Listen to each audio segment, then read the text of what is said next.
Whether we're talking about an 85-year-old person with arthritis of the knees or a New Orleans Pelicans professional basketball player, communication is important. Medical education is important. Trusting who you're talking to about health and safety and understanding, one, what you have, and two, what your options are for doing something about it are fundamental to living a healthy life with respect to your musculoskeletal system. Yay Networks. A quick note before we dive into today's podcast. If you like what you hear, I would love for you to subscribe to Fueled Wellness and Nutrition, wherever you download your podcast. It would also be incredible if you take a minute to rate and review this podcast. Those things do matter, and they really help us. I'm Molly Kimball. Welcome to Fueled, a wellness and nutrition podcast. I'm a registered dietitian and nutrition journalist with a passion to help people live their strongest, healthiest life possible. In my weekly TV segments and columns, there's a limited amount of time and space to cover everything, but there's so much more to share. This podcast is my opportunity to dive deeper into the topics you want to know about. If we're ever dealing with an injury, it's sports related or overuse injury or otherwise, it can be our back, our shoulder, our elbow, hand, hip, knee, ankle, whatever it might be. We've all had it and we've all been limited by it and frustrated by it. It's hard to know just what our options are. How do we best manage the pain?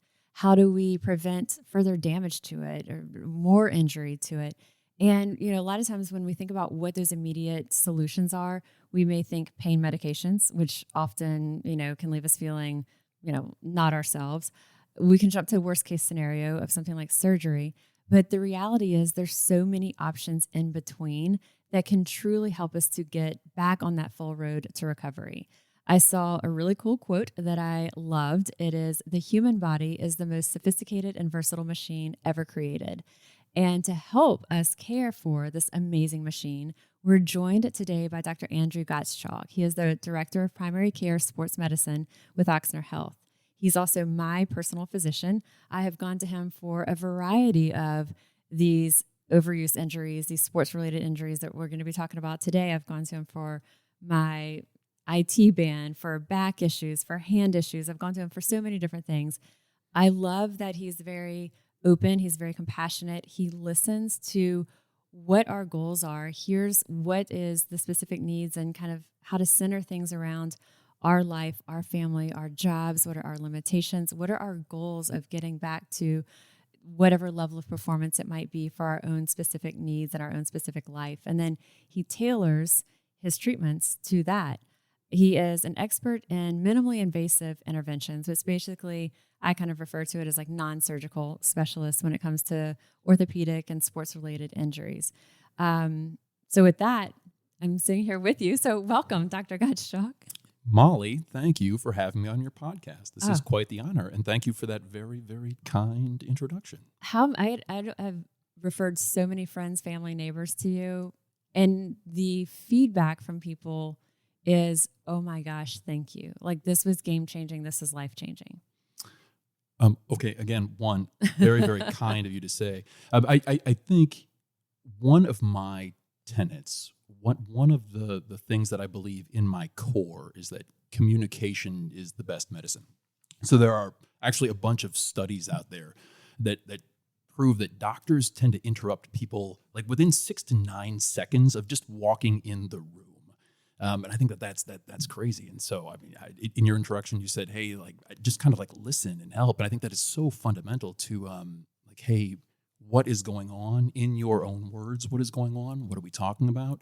And you have to listen to that, or you really can't help people at all. So I think that communication is so fundamental to getting any real medicine done at all. And in the sports world, maybe more so than most. I think a lot of people are afraid to go to a physician, especially when they do have an injury. And, like I mentioned, I've had back, I have, I guess, ruptured disc. And I remember when you shared with me the diagnosis, I started crying. You and I were in a meeting on a separate project that we were working on together, separate in Ochsner. I wasn't talking to you in a patient space in your office. We were, I think, literally at a conference table after a meeting had wrapped up. And when you shared with me, I remember I started crying because it seemed like my dad has had back issues. I've seen the level of pain that caused. And to hear that I had this diagnosis was, and you were so compassionate, and you were also like, Molly, it's okay. There's so many things we can do to address this, and you were right. And I follow through with those, and knock on wood, I've had, there will be small little flare-ups here and there, but what I thought was the end of the world wasn't. But a lot of people may think when they have something that either hurts or they receive a diagnosis, they immediately jump to that worst case scenario of surgery. And your whole approach is, let's try to push that off as long as possible. People often, including doctors, people often don't go to the doctor or don't want to go to the doctor because they're afraid of what they might hear. They're afraid of what may happen from that. And I think you're right. People go to the worst case scenario. Where the truth is, again, communication, education, that's the best medicine. Surgery isn't by definition the best medicine. Communication and education are, and then the road goes wherever the road goes in terms of treatment, in terms of therapy. But I think the sooner your questions are answered, the sooner a patient's questions and concerns are answered and addressed, the better the medicine is. And oftentimes we hurt ourselves. And I'm not even speaking of Molly Kimball here. I'm speaking of myself. Oftentimes I will put off going to a specialist, a doctor, a whomever, because I'm afraid of what I might hear, where in reality, I should go sooner, I should go earlier, I should get my concerns addressed, I should have that communication up front and get those questions answered, because oftentimes, and you're a perfect example of this, the communication and the education lead to a good place where, hey, not major surgery and not chronic pain, but things that you can proactively do to address that and live a perfectly normal life. Right, like solutions that actually bring us relief. And without a giant other life-changing or life-altering effect. So we'll be talking about, some of these non-surgical approaches in just a bit, y'all. So different types of injections, stem cell injections, PRP. We'll be talking about different things that are out there, when it might be a good fit, kind of what to know about. And, also when it comes to surgery, and that, that's not something that you would tell someone never to do, but you're going to make sure that they've explored all the other options. Absolutely. I had a friend and she sees you, she has chronic hip issues and congenital. She was born with some, hip dysfunction. And she was about to, just in the past year, and she's about my age, she was like, I think I need to have a hip replacement. And so I begged her to see you. And she was like in tears because she was like, she was on her way to schedule for a surgeon to do a hip replacement. And you were able to offer her different solutions that have brought her relief. And she's not having that level of pain. And what you told her was, I'm not saying that's never going to be in the cards for you, but I'm going to walk you through all the options. And then one day that might be what the option is. And she had such a level of trust for that. And so she knows that, like, if you get to the point that you're recommending that, she can feel comfortable knowing she explored these others. I love that. And I want to assure the listeners of your podcast that I don't actually make all of my patients cry. But I do. And also, I'm not anti-surgery. I think surgery has its place. I think that we do a lot of surgery in this country, oftentimes because we want the quick fix. We want something to be done now. And the more drastic it is, oftentimes the better we feel about it. And also because surgery reimburses well in the United States. So I'm not anti-surgery. Surgery has its very appropriate place and is very often done appropriately. Sometimes people will feel that they need surgery now and they don't. Sometimes people will feel pushed towards surgery by other physicians, other providers.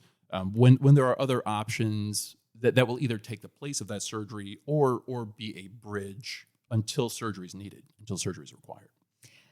Before we get into the non-surgical options and stuff that we'll be talking about and kind of your approach with that, I kind of just jumped into, gushing over why we all love you. I could keep going, y'all, for all the different people who have gone to see Dr. Gottschalk. I mean, my dad, you name it. But let's tell people about your background and your expertise.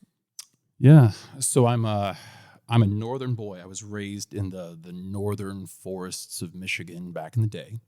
I did an undergraduate literally program. In the forest. Literally in the forest. Literally in the forest. I mean, like, northern Michigan is the woods. Like my great grandfather came over from Germany to work in the copper mines of the far, far north Michigan. I was raised in not quite that far, but northern Michigan. I did my undergrad in cellular and molecular biology at the University of Michigan in Ann Arbor. And from there, I went to Cleveland, Ohio for medical school, which for me was the South. This is Northeast Ohio. For me, Cleveland, Ohio was the South. I did it was a great medical school. They worked me very, very hard. They prepared me for the future. I left Cleveland. I went to Mayo Clinic in Rochester, Minnesota. More cold, more Midwest, more long winters, but just wonderful training in family medicine. Did my residency there. Came back to Cleveland to work at the Cleveland Clinic, to work with their sports medicine team. And their sports medicine team back then covered the Cleveland Cavaliers and the Cleveland Indians, now the Cleveland Guardians, and the Cleveland Browns. And really just a wonderful, extensive, top to bottom, every level of athlete you can think of, working with athletes in sports medicine. And that concluded my training. I took a job out of fellowship training in Cleveland with a Division I basketball team, St. Bonaventure University over in Olean, New York, which was just a wonderful, positive experience. Got engaged to my now wife, Ryan, who through a series of events was a Tulane grad. Loved Tulane, loved New Orleans, always wanted to come back. We got engaged and found a job down here working with the Ochsner Health System. And Ochsner takes care of, kind of like the Cleveland Clinic took care of the professional teams up in Cleveland. The Ochsner Health System takes care of New Orleans Pelicans, New Orleans Saints. And so I'm involved with their care through those. You're really involved with their care, especially with the Pelicans basketball team. Yes. Yeah. So really when I first took the job down here in New Orleans, I was plugged in with the Pelicans. And I think because I had Division I basketball experience, that made me an attractive candidate to them. And we've been rocking and rolling for the past 8-9 seasons. Did you always know that you wanted to go into sports medicine? Like when you went into medicine? What's funny, Molly? I knew I liked family medicine because in my from the early days of medical school of residency training, I knew that I thought communication and education were the best medicine. I knew that, and that kind of drove me into family medicine, where I could just focus on communicating with patients, educating patients, and then kind of going from there. In my residency in Minnesota, I met a wonderful sports medicine physician because I didn't even know it was an option until then. And he said, hey, this is just a great application of your core values and in kind of the way that you see medicine. And so the rest is history. Almost what you do is like a blend, though, of family medicine and orthopedic No of doubt. sports, because while Dr. Gottschalk is, does work with the Pelicans and like high experience with athletes, it's not only athletes. I mean, like I mentioned, my dad, our neighbor, Mr. Tom, who's our local celebrity on the block. And you make a good point. So you can do sports medicine through two different directions in the United States. One is you can do sports surgery, and that's through orthopedic surgery, which is surgery heavy. Or you can be a sports physician, which you do through one of the primary care fields like family medicine. And you're right. That means that I see joint pain. I see musculoskeletal injuries. I see, and so it's a focus on joints. It's a focus on muscles. It's a focus on the musculoskeletal system. Whether we're athletes, professional athletes, or not. Exactly. Yeah. So whatever level of play. So that might be a middle school football player. That might be your father with degenerative joint disease. That might be osteoarthritis. That might just whatever the joint pain is from whatever cause. That is our focus. Right. And so athlete to whatever scale someone is. Yes, exactly. Well, and I think that's a Or good not. point because people will walk in often and say, hey, I have knee pain, but I'm not an athlete. And I'll say, well, I'm a jogger in my spare time, or I'm a weekend warrior, or I go out and and I say, hey, you get some level of physical activity as determined by you. You are an athlete in my book. Right. You have a joint pain, and I'm going to take care of it. Right. It doesn't, I guess it matters. The level of performance that they're doing varies or matters when you're looking at what caliber are you trying to get them back to. Yes, no doubt. Because people have goals, which is where the communication comes back in, where you walk in and say, hey, what is your level of play? What do you want to do? And I remind even our professional athletes, even professional basketball players and professional football players, I say, hey, you are superhuman, but you're still human. And whether we're talking about superhuman NBA basketball player or Molly Kimball's dad, their joints have the same tissue in them. They're held together the same way. And that's important to keep in mind. Now, there might be a different level of fitness there. There might be a different level of age. But at the end of the day, the human tissue is the same. And it's important to keep that in mind. So if my dad comes in to you with, a joint pain, a back pain, his goal is that he wants to be able to go fishing and to have a good night's sleep pain-free. Right. Whereas, yes, you've got your other athlete doing the performance, but joints are joints, tissue's tissue. So where do we want to go next? Do we want to talk about like maybe some of the common things people are coming in for, like things that our listeners can relate to, and then the different treatment options, non-surgical options that you'll often kind of go down this path? Or yes, I think that's perfect. Okay. Where do we want to start? What's the most common thing that people come in for? Actually, that's a good point. So I think bone and joint wise, knees are particularly at risk. Shoulders are particularly at risk. And the majority of what bone and joint doctors see, the majority of what sports medicine musculoskeletal specialists see, tends to be knees and shoulders, because knees aren't supported by a whole lot of other bony structures, and we bear weight on them nearly every day of our lives. So they're at risk. And shoulders also don't have a lot of bony support, and we use them for a lot of things. Like we use our arms every day, so those are particularly at risk. I think a lot of, and I'll just start with knee health. I mean, a lot of that education, a lot of that communication focuses on, Molly Kimball is one of the world's great dietitians. A lot of my discussion about knee health revolves around diet and weight, because when I get out of the shower in the morning and I step on the scale, 1 pound of me on that scale is not 1 pound across a knee. It's 4 or 5 pounds across a knee. So every pound of our weight is magnified by a factor of 3 or 4 across a knee. And so diet is important. Why is that? What do you mean? Because of the mechanics of the knee. So the force applied is not 1-to-1 for a knee. So when I gain a pound of weight, a knee sees it as 4. No way. I didn't realize this. So which is why people come in all the time and they say, hey, I need to lose all that weight. And that's not true. Lose 10 pounds. Right. Lose 10 pounds. That's crazy, yeah. And your knee thanks you for losing 40 pounds. Are there other joints that see multiples this way? Or is it to that extent? So hips and ankles. So the lower extremity. Mm-hmm. The lower extremity that bears our weight. And is involved in literally every step we take. Knees are more at risk than hips and ankles, but they see a multiplicative factor too, where 1 pound of weight loss is a multiplier pound of weight loss per those joints. And knees are the most striking example of that. So I say, hey, you don't have to go out and lose 50 pounds, lose 5, lose 10, and then multiply that by 3 or 4, and that's what the knee is thanking That's a for. really interesting and motivating approach, And again, going to people kind of want that quick answer. But maybe hearing to lose a few pounds goes, well, what else? Yes, well, I think so. And I what else think can I do? I am as much to blame as anybody else. Where I want something I can do now to take care of the problem now. And I know. I think oftentimes with joint disease, it took a while to dig that hole. Mm-hmm. It takes a while to climb out of that hole. And there are certain things that we can do for relief now. But I care about taking care of a joint now, and then I care about taking care of it on into the future. Mm-hmm. On into the future. So diet and weight is something to work on throughout a lifetime. And you refer a lot of patients to our dietitians. So we'll give a shameless plug to our dietitians at Ochsner Fitness Center. Yes. Nutrition at Ochsner.org. You can reach out to them there. But they're it just goes hand in hand, So yes, thank you for that. And it's always, even more rewarding whenever we're working like in tandem with that physician who's also supporting them and providing that guidance. Because a lot of times someone may know that, okay, I could stand to lose some extra weight.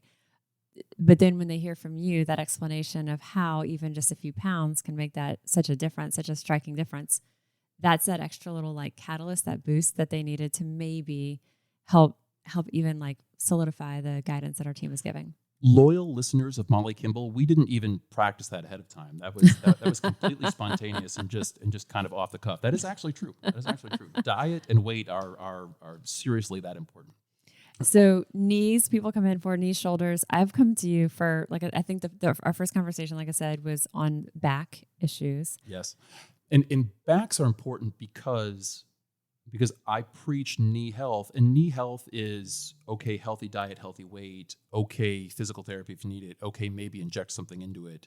But at the end of the day, if you need surgery for the knee, it tends to work pretty well, depending on what the issue is, but tends to work in general, painting with broad strokes. If you get to a point where you need knee surgery, it tends to work pretty well.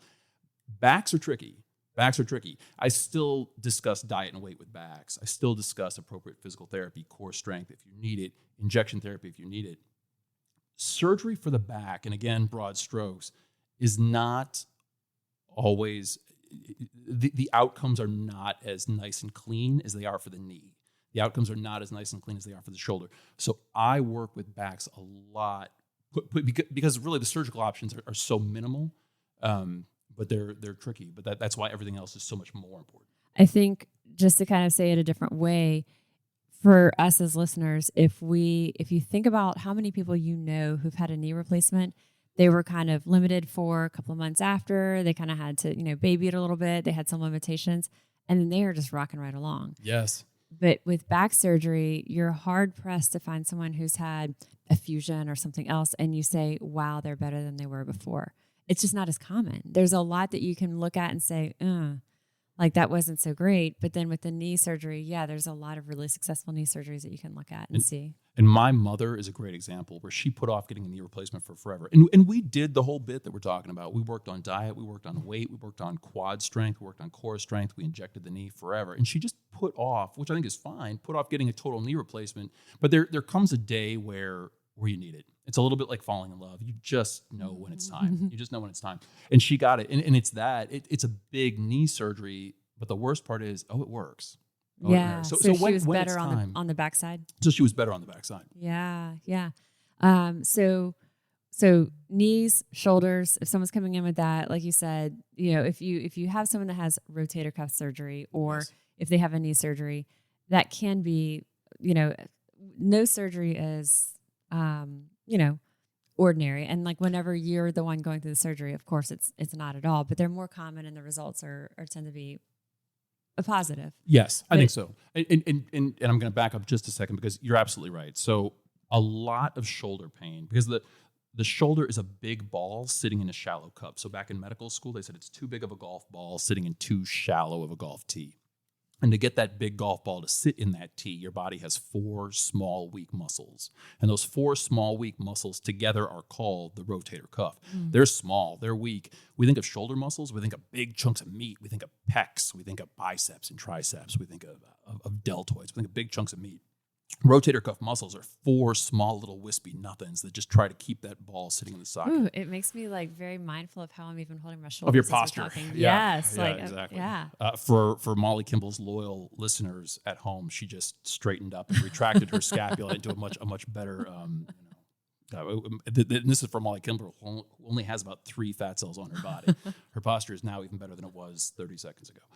But so I do think that, and to Molly's point, that you have to hammer the fundamentals. And the fundamentals with the shoulder are strengthen the rotator cuff muscles, work on strengthening the scapula, the shoulder blade stabilizers, work on stabilizing those, work on posture, because those protect the shoulder joint, those protect the muscles around it, those protect that sort of thing. And when you need help, get injection therapy, get something like that. Because if the day comes where you do need surgery, the stronger those muscles are going into surgery, the better you do coming out of it. And I'm jumping ahead a little bit because this was something I was thinking we would talk about after. But physical therapy really is going to play into any of these, whether it's knee, hip, back, shoulder, for the reasons you just said. Yes, and that is, it is so fundamental. And again, I think, I'm a northern boy, and I now live in New Orleans, Louisiana, of all places.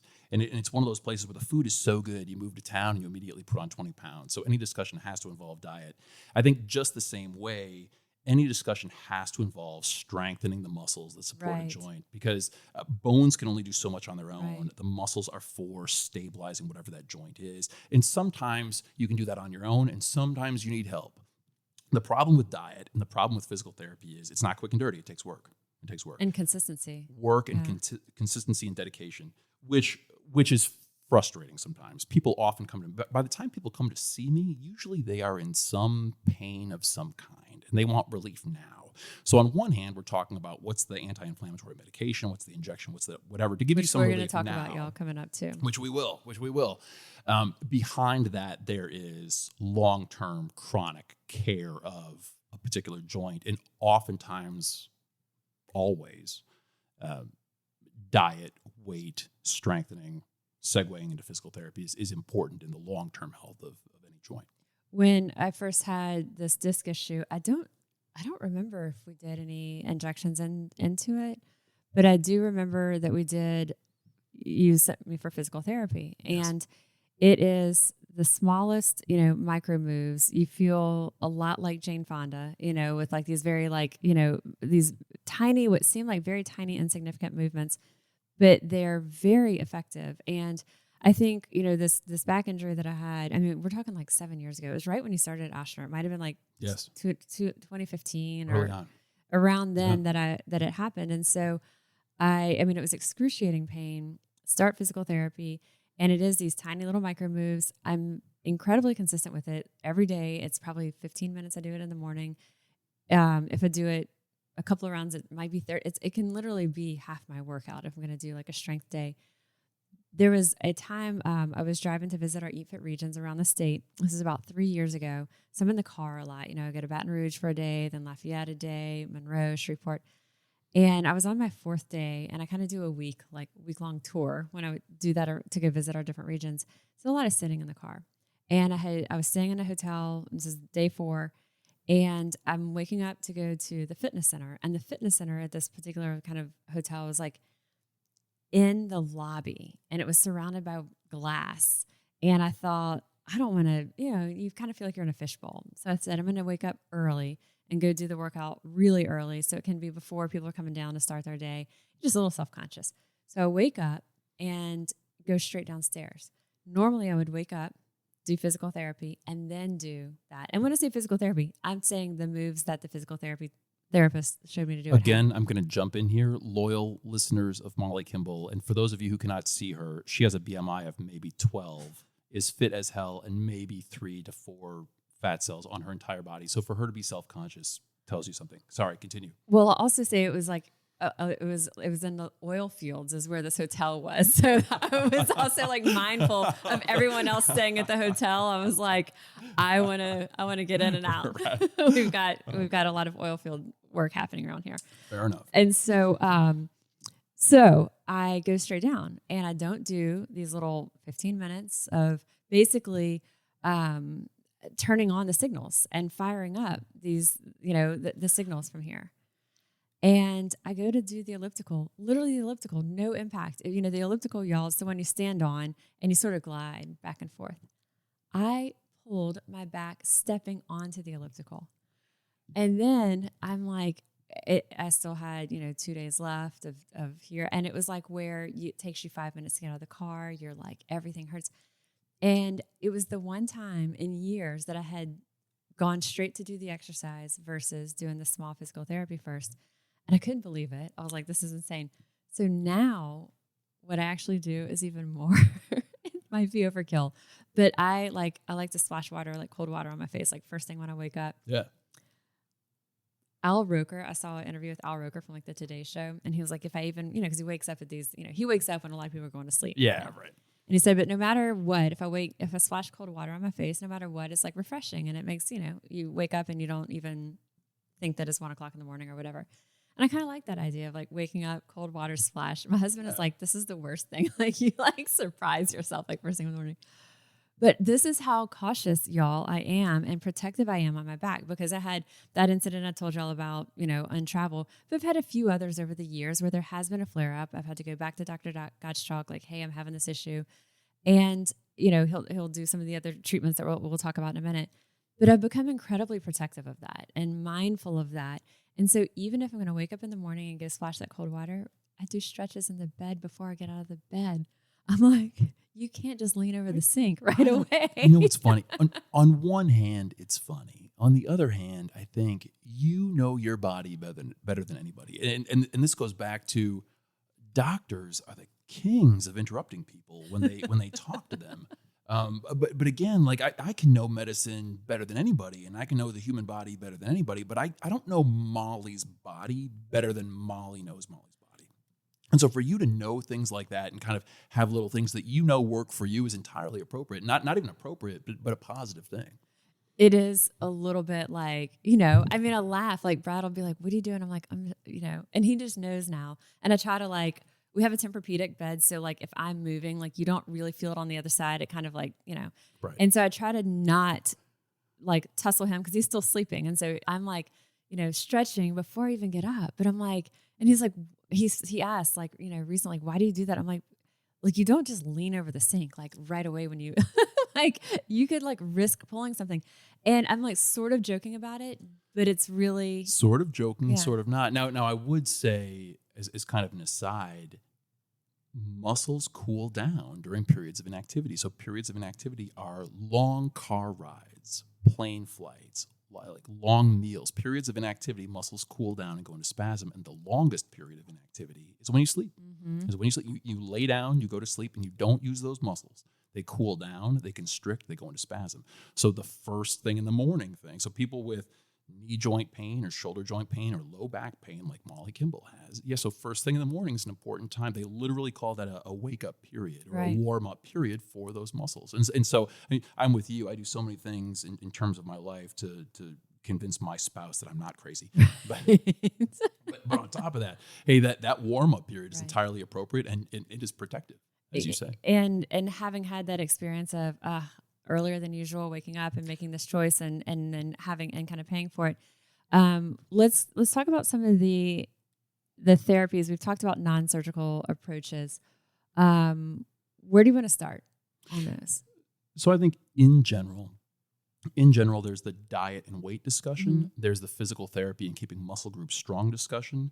And then at the other end of the spectrum, there's oftentimes surgery. And people will think, hey, diet and weight, hey, strengthening, physical therapy, muscle group strengthening, and then if that doesn't work, surgery.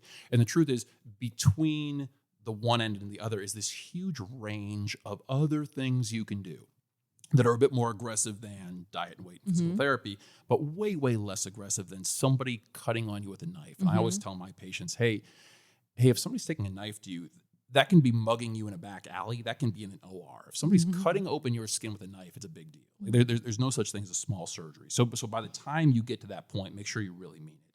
There's a million things to do in the meantime. And I think the most fundamental of those is a corticosteroid injection. So colloquially, like a cortisol injection, cortisone injection, whatever that is. And people will often, I think this is important to know too, I think the most fundamental thing is a corticosteroid injection. People say you're going to inject steroid. Yes, it's a steroid molecule derivative. More importantly, it's anti-inflammatory. If I'm going to put a needle in your wrist, your knee, your shoulder, your back, it's for anti-inflammatory purposes. So that is the most fundamental basic thing. Now, from there, there's a lot of other things that you were mentioning in that introduction. So right now is a big time. This field called orthobiologics. Orthobiologics is where we take a part of you. Let's stay on the corticosteroids for a second. So that's just for our listeners. That's sort of, well, let me ask. Would you say that's kind of the most basic? It is. It is the most fundamental thing that you can get an injection of for musculoskeletal pathology, musculoskeletal pain. I'm going to give some examples that Dr. Gottschalk has worked with me on for that. So I have kind of related to that lower back pain. There's also hip pain, which also pulls and has this IT, the IT pain that's sort of like on your right around your thigh area, upper thigh area. And for me, I tried to avoid injections and I try to avoid doing that because I want to make sure I'm doing the other things that I can do. As you described to me, the prolonged sitting and the prolonged rest is when our muscles cool, and then they can also have that spasming, and then that's where we'll perceive the pain. And so when I have come to you for an injection in that hip area, that kind of upper hip area, has been before we're going to be traveling, maybe we're going to be on a really long flight, and or a time that maybe we're going to be doing prolonged hiking or something like that, or both, And so I've looked at it and said, okay, if we're going to be taking a long overseas flight, I'm going to be sitting for that long. I know that can be excruciating, and I've come to you before that. And so, and we might say once a year, every 2 years. Yes, for you. And again, you are young, fit, healthy, Molly Kimball. I think you bring up a good point, which is I hate patients being in pain. I really hate patients being in pain on vacation. Right. I really hate patients being in pain for some event. Corticosteroid injections like triamcinolone or Celestone or whatever else we inject for musculoskeletal pain. People are often like, hey, can I get too many of these? And hey, it's hard to do. I mean, you can safely get 3, 4, 5 corticosteroid injections into a particular place in a year without really, with essentially no adverse effects. So I think, for young, fit, healthy Molly Kimball, once every year, once every 2 years, something like that. 65, 75, 85-year-old knee pain. Right. I inject people maybe quarterly, and I certainly inject them before trip of a lifetime. Right. Or I certainly inject them before, hey, I'm going to go hiking in the Rockies. Can you hit me before? Yes, absolutely. What's the risk of doing that? Oh, minimal. Right.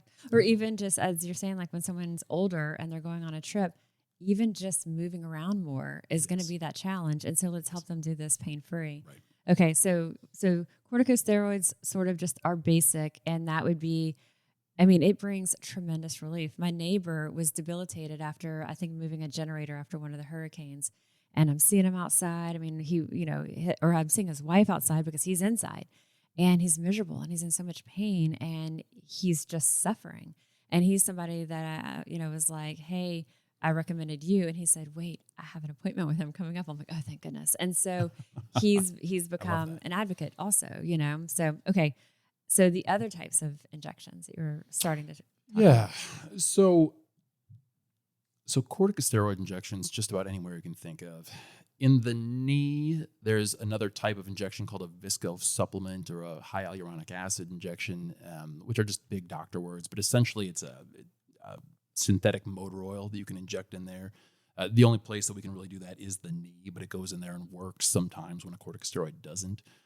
The other one I was going to talk about is this new field of kind of orthobiologics, where the most fundamental one of those is something called PRP. PRP is platelet-rich plasma, where we phlebotomize. We draw a patient's blood, spin it down in a fancy centrifuge, and then inject the platelet-rich product into whatever the damaged tissue is. And the thought is this is kind of a smart bomb to stimulate musculoskeletal healing, whether that's in a joint or whether that's in a soft tissue like a muscle or a tendon, something like that.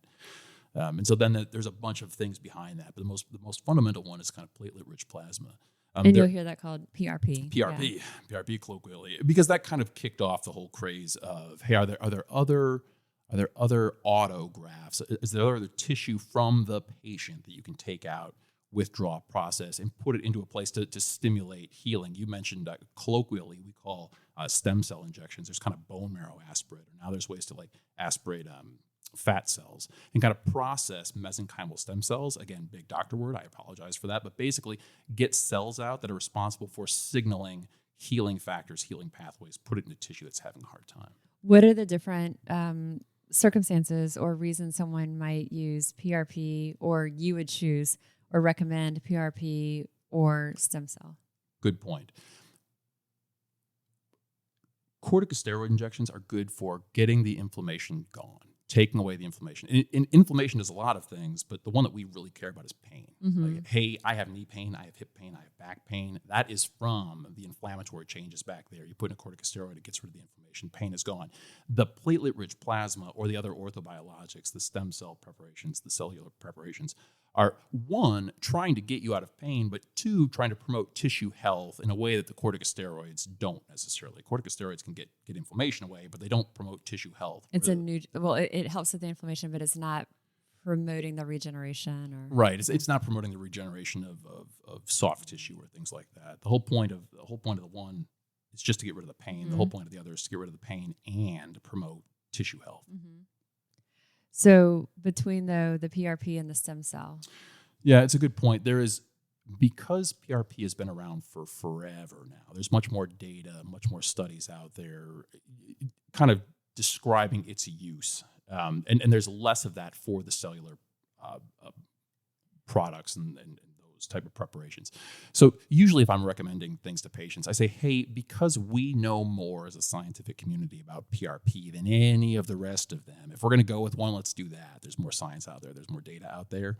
And then if that doesn't work, go to one of the next level ones. Next level doesn't mean works better. It means we know less about it. And the PRP or the stem cell, you can use in hips, back. So you can because it's not a fancy medicine, it's not a fancy surgery. It is you. It is taking you from site A and putting it into site B. Site B can be anywhere, and your body recognizes it as you, just hyper concentrated you, platelets in the example of PRP, to go in there and kind of stimulate healing pathways. And so you can use it anywhere. Anywhere. And you and I have talked about it before for like hips and stuff like that for me. And tell me if I'm like not saying this correctly, but my understanding was that it's not covered by insurance. Right. And there's a good chance that it'll be helpful, but there's not a guarantee. And so your recommendation was, let's try the corticosteroids, let's try physical therapy, let's try these other things that we know either are very low cost. And then if all else, if we still need to, then let's explore this, because I would be paying out of pocket, right, and it's not a guarantee. Right. And I think that's fair. I try to simplify it by saying, hey, there's 2 reasons you should absolutely do it for musculoskeletal pain, and there's 2 reasons you should think twice about it. The 2 reasons you should absolutely do it are, 1, it's pretty darn safe. It's not the fancy med. It's not the fancy. It is you from site A being put into you at site B. So the safety profile is excellent. And the second reason is people who respond to it respond great, love it. So those are the 2 reasons that I say, oh, everybody should do it for musculoskeletal pain. The 2 reasons I say, hey, pump the brakes because 1, what you said, no insurance company in the country covers it. And 2, like anything else in medicine, it doesn't work all the time. Right. It works often, and people who like it love it, but it doesn't work all the time. So you're reaching in your wallet and paying your doctor, your hospital system, whomever, hundreds or thousands of dollars for something that may not work, and that's important to keep in mind. Going back to kind of having those open, honest conversations, which your patients appreciate. And I think I end up, especially with the orthobiologics, I end up doing a lot of them, because I think in the country, there are doctors or other practitioners who sit there and make promises that they can't possibly keep in the name of making money, of making real money. And so I am brutally honest about what these things are and what they aren't. And I think in a way I didn't anticipate, that ends up bringing more people to me who just want to sit here and kind of like hear the real deal. Like, hey, this might work, it might not, and it costs real money. So if there's other stuff to try first, maybe we should do that. And ironically, that has grown my practice a lot. And so the corticosteroids we talked about, and then the 2 that he's talking about that are kind of more of our own bodies, the PRP. So this is basically platelet-rich plasma. And so this is, you'll basically take a sample of our blood, you're going to process it. Basically, essentially the way I kind of visualize it is like spin it down, you separate the platelets out, and then this concentration is injected back into a space. Yes. In a very simple way. Yeah, no, absolutely. Because I think the experience for the patient, I mean, there's a blood draw on the front end of it, but the experience for the patient is not dissimilar from getting a corticosteroid injected. You know, it's not dissimilar from other types of bone and joint injections, where it's a different medicine, it's a different product being injected, but the experience is similar. And then the stem cell injection, just to kind of recap both of these for our listeners, the stem cell, kind of similar approach that you're having the removal before is actually taking a small bit of the bone marrow from. Yes. So we go into the broadest bone in the body is the iliac crest, which is part of the pelvis. We go in there and take out some bone marrow. And your bone marrow is where kind of. Is that painful for people? Well, more painful than a blood draw. More painful than a blood draw. Like which might also be a reason to recommend PRP. To recommend PRP first. Yeah. That's right. And I think it's one of those things where if the data, if the science, if the efficacy studies were so much better than the PRP, I would say, okay, start there. Right. We don't have that. Maybe in 10 years we have that data. Right now we don't. So I think there's the discomfort of having a bone, essentially a bone marrow biopsy where we harvest bone marrow. And then preparing that the same way. I think, then injecting that back in. And then injecting that back in. So it's a similar sort of thing where the injection is very, very similar in terms of the patient experience. Okay. And so you said the corticosteroid, and then the other that you were saying was that the visco. Yeah. So visco supplements are, and I should say this, are covered by insurance. So every insurance company will cover a corticosteroid injection for musculoskeletal purposes. Every insurance company will cover a visco supplement injection. And visco supplement, high hyaluronic acid, again, those are big doctor words. Basically, those are colloquially called gel injections. gel injections, or the very first one was Synvisc. The brand name was Synvisc. And so when people say, hey, I want the rooster's comb. So originally they ground up rooster's comb to get this molecule out. And, Do people ask for it this way? Oh, they do. They absolutely still do. Typically the older generation. Yeah. But because the initial one of those products was a protein isolated from ground up rooster's combs. They'll come in, I want the rooster's comb injection into my knee. And I know exactly what they're talking about, but it sounds funny to kind of hear. Right. And so now Synvisc was the first one, but now there's a dozen, maybe 15 different companies out there that make this gel, which is essentially a synthetic motor oil. But it's just a viscous sort of thing that goes into the knee and helps with inflammation and helps with lubrication. And that's the one you said is specifically for the knee. It's specific for the knee because all the data we have shows that it works in the knee and has yet to be shown to work in any other joint. So another just quick recap, corticosteroids, anti-inflammatory, can be used pretty much anywhere. And these are injections. You can also do oral, obviously, of oral steroid treatment. You can. So you can, but I think that there's the distinction to make is, so cortisone or cortisol is the molecule that the body makes. It is the prototypical, it is the fundamental steroid. That is the one the body makes. Mayo Clinic isolated that back in the 1930s, and it won them a Nobel Prize. And so that used to be injected back then. Well, now the molecules that we inject are essentially the great grandchild molecules of cortisol. So even though people ask for cortisol, what they're asking for is a corticosteroid. Those go by a bunch of different names now. That's what we inject. And that can be injected anywhere. And that can be injected anywhere. You said, hey, you can also take steroid pills, which you can, different molecules that function more as steroids, and steroids do a lot of different things. When I'm injecting corticosteroids, they're acting less as a steroid and more as just a big anti-inflammatory. Okay. And they're local and they're not systemic. So if I give somebody a steroid pill, it goes all over. If I'm injecting a knee, it stays in the knee. And when we talk about that, like taking oral steroids can raise glucose levels, which matters for people with diabetes. It can interfere with your sleep. Like there's a whole lot of other things that can be. Steroids do a lot of things. Cortisol in your body does so many things. When I'm injecting for musculoskeletal reasons, I just want to get the inflammation down, and that's it. Got it. So we've got that. We've got the gel for the knee. We've got the PRP, the platelet-rich plasma, which would be used, and kind of like the corticosteroids, it could be used in a variety of places. Essentially anywhere, yes. And then stem cell also. And so those are sort of the go-to tools that kind of bridge between managing that healthy weight, physical therapy, and then surgery. When you say there's kind of this whole spectrum in between, those are a lot of the things that you'll turn to as the resources for us as patients. And I love sitting here discussing the myriad things we can do. But I think the point, like I love discussing these things, but the big picture point is there are so many things you can do. There's so many things to try to do, so many low risk, efficacious things we can do that don't involve getting cut open. Right. And so maybe the road goes towards surgery eventually. And in some cases, surgery is immediately indicated. But I think people show up in my office going, oh, he's going to say I need surgery. He's going to say I need back surgery. He's going to say I need knee surgery. Yes, sometimes. But the vast majority of the time, no. Right. Here are other things we can work on, long-term, short-term. Here are other things to do. And getting educated as to those things is so important. And something like that corticosteroid that's reducing that inflammation is so essential, because if you want to do physical therapy and you want to start to build that strength up or the flexibility or range of motion in this, and you're in pain, it's hard. Yes. So if you're reducing the inflammation, you're reducing pain, it allows us as the patients to then start to follow through and do that physical therapy.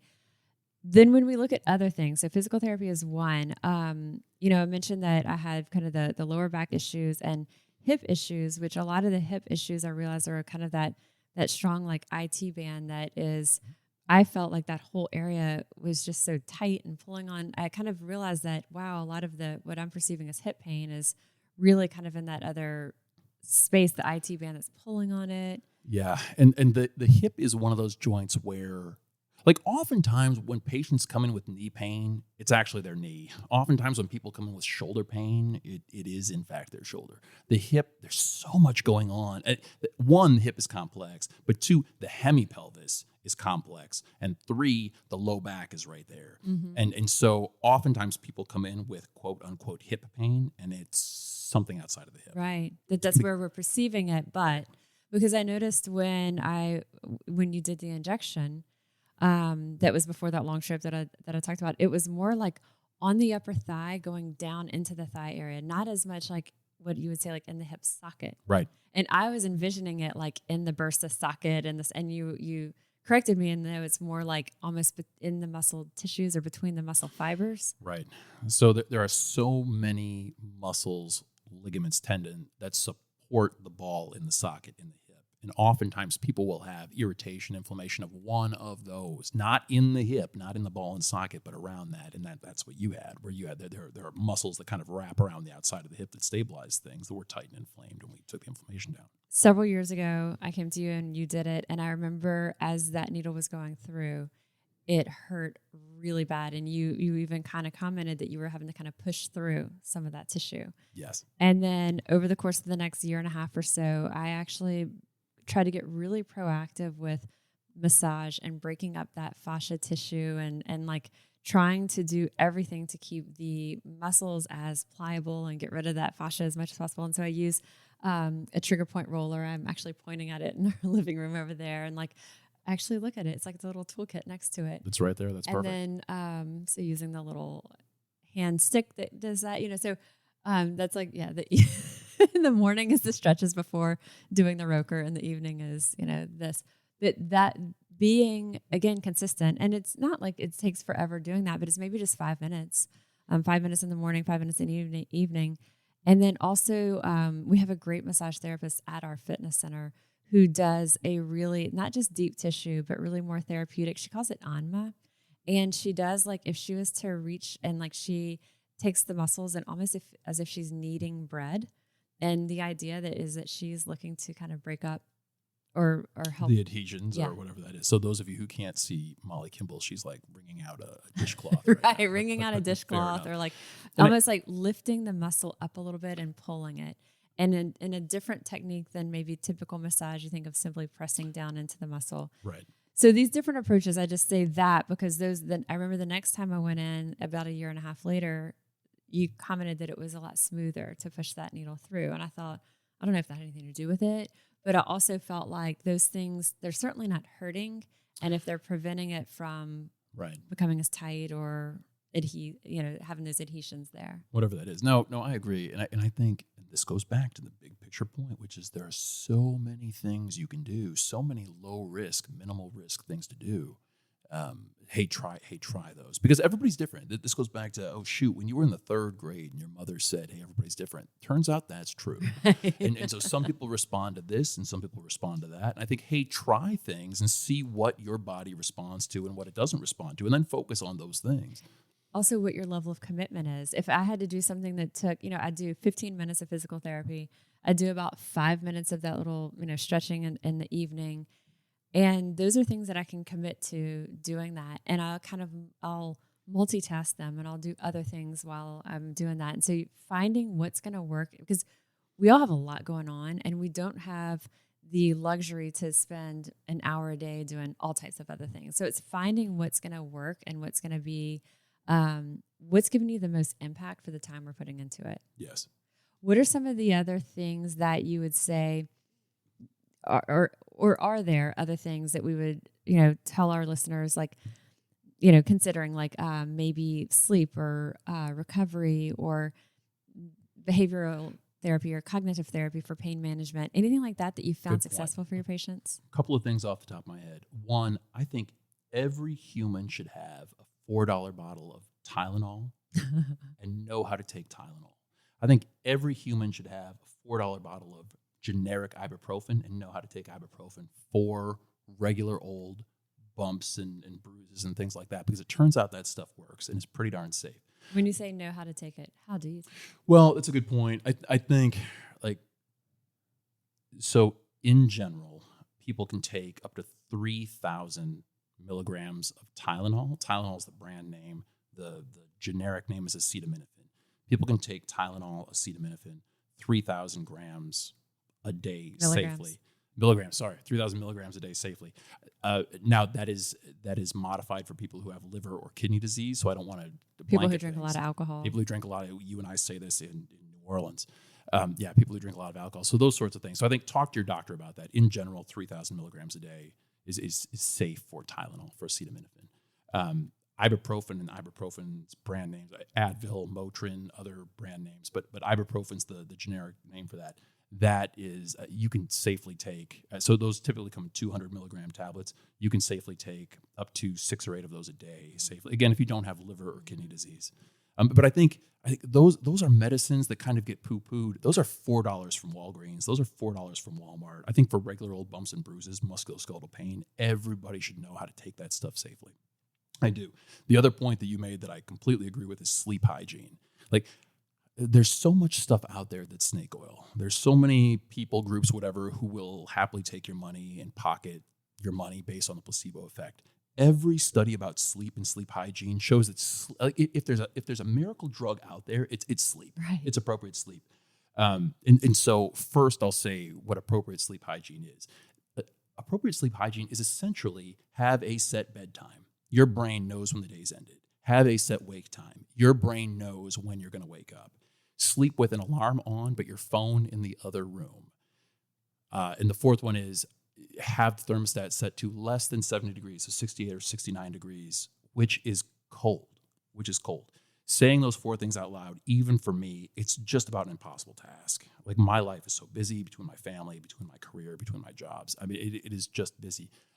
But I think everybody should know what the ideal is. Right. The ideal is you have a bedtime. The ideal is you have a wake time. The ideal is you're not on your phone between your sleep time and your wake time, and you keep things cold. Mm-hmm. And you keep things cold because the healing powers of sleep are better the colder it is at night. So those things, I think, according to every study, sleep is so important. So I think there's the ideal. Everybody should know what the ideal is, knowing that it's hard to obtain the ideal, but it's something to work for. Right. No, I agree completely. And when we look at like the restorative nature of adequate sleep to help with recovery, I would say, like, I guess muscle tissue regeneration. Yes. But also weight and appetite and craving, so it goes on both from the nutrition side, but then also from like the orthopedic side that sleep is going to be huge. What about any other things like cryotherapy, cold therapy? Is that anything that you've worked with a lot, or? So yes, I think those have their place. I think it's a smaller place. It's a smaller place that gets pushed a lot. It tends to bill well. And I think a lot of what you and I are touching on now is actually what I like about medicine, which is there's no one pill. Mm-hmm. There's no one thing. There's no one procedure. There's no one surgery. There is taking care of this magnificent, complicated human body machine and all that goes into that, and that there's so much that goes into it, and it's very specific, and it's not just one or two things. It's a bunch of different things. And so working with a expert like you, a physician who can guide, and someone who people can find, who you can talk to, you can trust, they're going to listen to where you're coming in with, what your goals are, what your end is, where you want to be, and finding that physician who is in the space that you can go to, like we come to you. Yes, and I completely agree with that, which is doctors are like dietitians or physical therapists, where you connect with some of them and you don't connect with others. It doesn't mean that they're a good dietitian or a bad doctor, or a bad dietitian and a good doctor. You connect with some people better than others. Find the doctor, find the sports doctor you connect with, find the dietitian you connect with.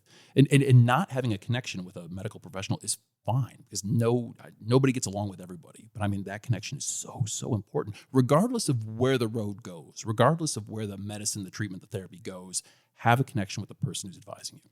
How can we, what kind of contact information can we give for someone who's local in the greater New Orleans area who wants to reach you? We can put an email or a website link in the show notes. We'll do that. I have a website, which is drandrewgottschalk.com. You can find me at at oshner.org. We'll add the link, because on the Oshner website, there's kind of the find a physician, find a doctor. So I'll link to that specific page for you inside of the Oshner network. We'll link to your personal website as well. And each of those spaces will give y'all, if you go to either of those, it'll give you the opportunity to kind of click here to contact. And that's, so for those of y'all in the greater New Orleans area or driving distance, if you're looking for someone who is expert in the spaces that we talked about with Dr. Gottschalk, y'all have heard. I mean, I have had so much support and help and guidance from you. And so many people that I know and love also have. So y'all know I can't recommend it even anymore. If you're outside of the greater New Orleans area, you're in a different state, you're farther away, I think one of the best things is asking people who have had an experience, with a provider, ask them for recommendations, getting Absolutely. personal recommendations from people who are maybe in a similar situation as you. You see someone with a good outcome, ask, and kind of get word of mouth this way. Yes, Is absolutely. there others that because that's a very casual way. Is there another thing that you would say? It is. I think it's a little bit like comparison shopping. Like, yes, ask people. Like look online, ask people ask people you trust, who they trust. Where do they go to? I mean, it is where people come up to Molly Kimball and go, "Hey, where do you go? Who do you go to? Who do you connect with? And what does that look like?" Yeah. And there's so many different resources. So yes, finding the person that you trust, you connect with, and then just knowing that there are so many options. There's the full spectrum there, and so regardless of where you end up, the idea is that when you are going through something that is, this injury, if it's sports related or otherwise, and you kind of find yourself in this predicament, there's solutions, there's answers, there's help. And there's things that some can be very quick, and then some can take a little bit longer, and some take a little bit more work on our part. And so it's all in what we're ready to commit to, and working with someone to trust us and guide us through that. So thank you so much for this. Molly Kimball, thank you so much for having me. One, what an insightful interview that was. That was genius on your part. Thank you. And two, you are good for my ego. So that's going to float me through the rest of the week. Thank you.